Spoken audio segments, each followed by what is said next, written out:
নমস্কাৰ আজিৰ প্ৰাইম টাইমলৈ সকলোকে স্বাগতম জনাই ষ্টুডিঅ'ৰ মজিয়াত মই গাংগুত্ৰী বৰা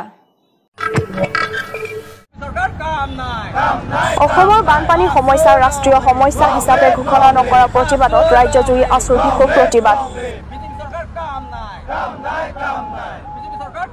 অসমৰ বানপানী তথা গৰাখহনীয়া সমস্যা ৰাষ্ট্ৰীয় সমস্যা ৰূপে ঘোষণা নকৰা প্ৰতিবাদত আজি সদৌ অসম ছাত্ৰ সন্থাৰ উদ্যোগত ৰাজ্যৰ বিভিন্ন প্ৰান্তত এক বিক্ষোভ প্ৰতিবাদী কাৰ্যসূচী গঢ়ি তোলা হয়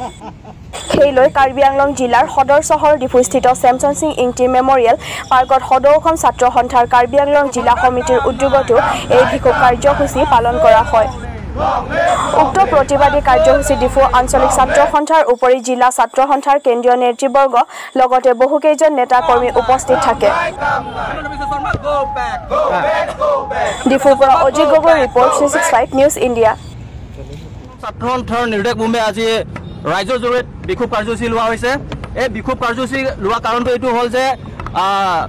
বছৰ বছৰ ধৰি অসমৰ ৰাইজে আৰু সদৌ অসম ছাত্ৰ সন্থা প্ৰতিবাদ কৰি গৈ আছে যে অসমৰ বানৰ সমস্যা ৰাষ্ট্ৰীয় সমস্যা হিচাপে ঘোষণা কৰিব লাগে বুলি কিন্তু আজিলৈকে তেওঁলোকে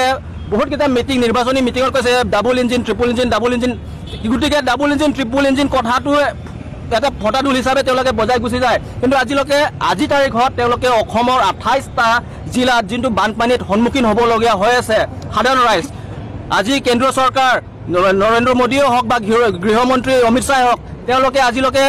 আহিব তেওঁলোকৰ সময় নাই কিন্তু তেওঁলোকে ফোন কৰি টুইটাৰত দিয়ে আমুকত দিয়ে যে আমি খবৰ লৈছোঁ বুলি অকল খবৰ ল'বলৈ নহ'ব ইয়াত আহক আমাৰ সমস্যাটো সমাধান কৰক আৰু তেওঁলোকে কয় যে প্ৰতিশ্ৰুতি আমুক ইমান কোটি টকা দিলোঁ আমুক ইমান কোটি টকা দিলোঁ কিন্তু আপোনালোকে নিউজ মাধ্যমত আমি দেখা পাইছোঁ যে এটা পৰিয়ালে এক পোৱা দালি পায় 100 গ্ৰাম মিঠাতেল পায় এটা মিঠাতেল সাধাৰণ মিঠাতেল 100 গ্ৰাম মিঠাতেল সাধাৰণ এটা পৰিয়ালে পেট ভৰিবনে নে কি কৰিব গতিকে অসমৰ ৰাইজ এটা বুজি পাইছে আৰু সদৌ অসম ছাত্ৰ সন্থাৰ কেন্দ্ৰীয় চৰকাৰ আৰু ৰাজ্য চৰকাৰ হুকিয়াই দিব বিচাৰিছোঁ যাতে এই সমস্যাবোৰ অতি সোনকালে তেওঁলোকে সমাধান কৰক লগতে আমাৰ এই বানৰ সমস্যা ৰাষ্ট্ৰীয় সমস্যা হিচাপে ঘোষণা কৰক যদিহে তেওঁলোকে কৰিব নোৱাৰে বা নাপাৰে তেন্তে অনাগত দিনত সদৌ অসম ছাত্ৰ সন্থাৰ এনেকুৱা প্ৰতিবাদ কাৰ্যসূচী ল'বলৈ আমি সাজু আছোঁ যিহেতু মানে বহুতে মানুহ বাহিৰৰ পৰা ফিল্ম ষ্টাৰে হওক আৰু যোনে হওক মানে পইচা ডনেট কৰিছে আৰু তো আপোনাৰবিলাক আছো সমষ্টিৰ পৰা কিবা মানে এইটো যোনটো ভিত্তিৰ মানুহ কাৰণে কিবা দিয়া হৈছে নে কেনেকুৱা বিভিন্ন জিলাত বিভিন্ন ঠাইত আমাৰ সদৌ অসম ছাত্ৰ সন্থাৰ কৰ্মীসকলে তেওঁলোকে নিজ নিজ জাগাত গৈ তেওঁলোকৰ যিবোৰ বানত সন্মুখীন হ'বলগীয়া ৰাইজক তেওঁলোকে গৈ তেওঁলোকে ৰিলিফ মেটেৰিয়েল দিছে ৰিলিফ কেম্প তেওঁলোকে সহায় সহযোগ কৰিছে আৰু গাঁৱে গৈ আমাৰ সদৌ অসম ছাত্ৰ সন্থা কৰ্মীয়ে তেওঁলোকে গৈ তেওঁলোকৰ নেতৃত্ব লৈ গাঁৱৰ মানুহ লৈ তেওঁলোকে গোটেই ৰিলিফ কেম্পে হওক বা ৰিলিফ মেটেৰিয়েল তেনেকৈ আমি এইবিলাক আমি ষ্টেপ লোৱা হৈছে লাখ লাখ মানুহো মানে এফেক্টেড হৈছে আৰু একদম ভোট আৰু এনেই আপোনাৰ মানে ৰাজ্যৰ কাৰণে কিবা ৰিলিফ আৰু কিবা এইটো আপুনি ক'ব বিচাৰে নেকি আমি কওঁ যে মোদী চৰকাৰে তেওঁলোকে অন্য ষ্টেটত বিহাৰ হওক বা কেৰালা হওক বা চেন্নাই হওক তাতে যদি ফ্লাড হয় ভাৰতৰ প্ৰধানমন্ত্ৰী তেওঁলোকে সময় নষ্ট কৰি তেওঁলোকে তাত যায় পইচা ঘোষণা কৰি আহে আমুক কোটি টকা কিন্তু আজিলৈকে অসমত তেওঁলোকে অকল পইচাটো ঘোষণা কৰে কিন্তু সাধাৰণ ৰাইজ আজিলৈকে এই পইচা চুই নাপায় কিয় কাৰণে চুই নাপায় গতিকে ইয়াত কৰ্মচাৰীসকল আছে তেওঁলোকে এইটো পইচাটো খাই আছে বুলি আমি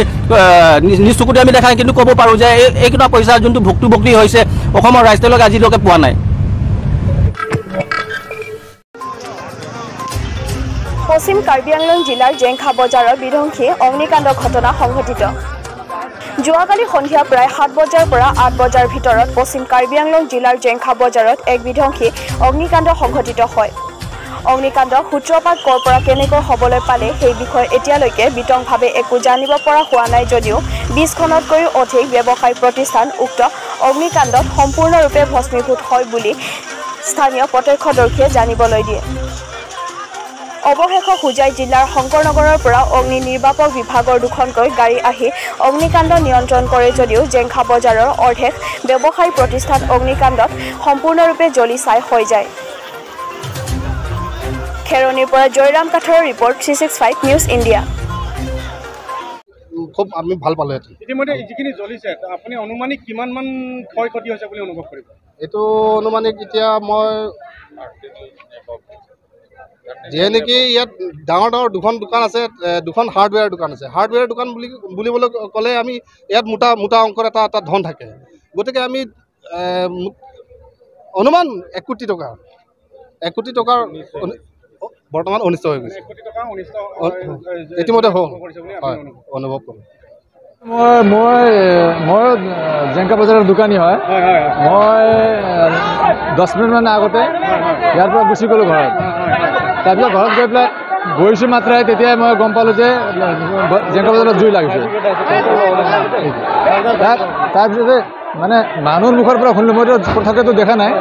এই কোণাৰ দোকানৰ পৰাই জুইটো আৰম্ভ হৈছে। আপুনি স্থানীয় ব্যক্তি হিচাপে আপুনি কি সন্দেহ কৰে? মই সন্দেহ প্ৰকাশ এইটো শ্বৰ্ট চাৰ্কিটৰ পৰা হয়, শ্বৰ্ট চাৰ্কিটৰ পৰা ইলেক্ট্ৰিক কিবা বিদ্যুতিৰ পৰা তেনেকুৱা হৈছে। ইতিমধ্যে আমি এটা কথা গম পাইছোঁ যে বহু পলমকৈ ফায়াৰ ব্ৰিগেড আহিছে, আপুনি কি ক'ব এই ক্ষেত্ৰত? নাই, ফায়াৰ ব্ৰিগেড আহিছে ভালে হৈছে। ইয়াৰ মানে ফায়াৰ ব্ৰিগেডৰ ওচৰত নাই, আচলতে লংগৰ পৰা আহোঁতে বেছি দূৰ হৈ যায়, মানে দূৰ হোৱাৰ কাৰণে ইয়াতে বস্তুটো মানে এনে বিধ্বংস হৈ গ'ল বস্তুটো। এই ক্ষেত্ৰত আপুনি কি অনুভৱ কৰে? ইয়াত আমাৰ খেৰণী অঞ্চলত বা পশ্চিম কাৰ্বি আংলঙৰ খেৰণী বা অমুকৰ এই অঞ্চলত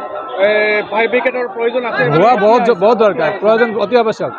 মানে ফায়াৰ ব্ৰিগেড নোহোৱাৰ কাৰণে এইবোৰ ঘটনাটো হৈছে। যদি আমাৰ ইয়াৰ ওচৰত মানে ফায়াৰ ব্ৰিগেড হোৱাহেঁতেন এইটো ঘটনাটো নহ'লেহেঁতেন। আজিৰ প্ৰাইম টাইমৰ পৰা মই বিদায় লৈছোঁ। চাই থাকিব 365 নিউজ ইণ্ডিয়া।